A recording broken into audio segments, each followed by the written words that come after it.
c'est un peu l'aboutissement d'une triple impasse, hein, une impasse politique, économique et sanitaire. Alors, impasse politique parce que le principal parti au Parlement, c'est effectivement la formation islamiste Ennahda, mais qui ne dispose que d'un quart des sièges au Parlement et qui est en opposition en fait avec le pouvoir exécutif incarné par Kais Saied, qui lui a été élu quand même assez largement avec plus de 70% des voix. Ça fait des mois que ça dure, plus les accusations de corruption. Bref, une impression d'inefficacité et de querelle perpétuelle d'une assemblée assez inefficace.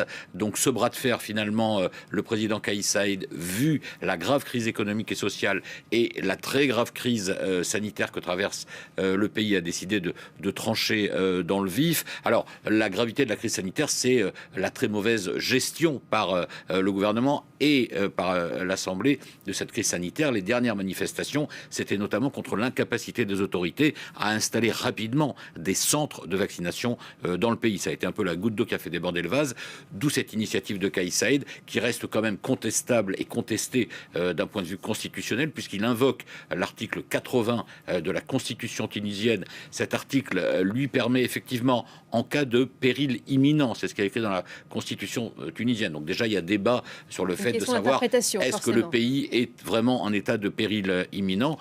Lui permet dans ce cas-là, en tout cas, de geler les activités du Parlement pendant 30 jours, ce qu'il vient de faire.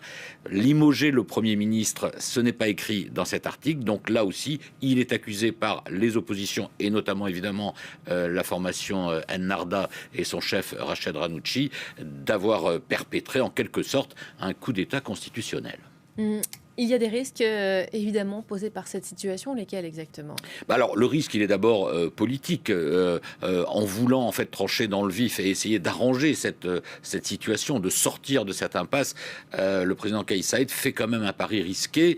Il est appuyé par l'armée et les forces de l'ordre, mais en fait, ça risque de plonger le pays un peu plus dans la division politique. On l'a vu dès hier soir et encore ce matin, entre ceux qui se réjouissent de la décision prise par le président et puis les sympathisants d'Ennahda qui, eux, disent que, en gros, on est en train de leur voler le pouvoir. Donc, il y a un risque véritablement de confrontation politique. Ça, c'est la première chose. La deuxième chose, c'est qu'il y a un risque, effectivement, d'une forme de dictature constitutionnelle, même si elle est temporaire, mais c'était quand même pas très bon signe pour une jeune démocratie comme la Tunisie. Et le risque ultime, ce serait le retour au pouvoir définitif des militaires ou d'une personnalité qui incarnerait les militaires. Ça, on est vraiment sur la ligne de crête dans un pays où, il faut le dire aussi, de nombreux Tunisiennes regrettent un peu l'époque passée où certes le régime était autoritaire, mais la société était en ordre et l'économie se portait bien.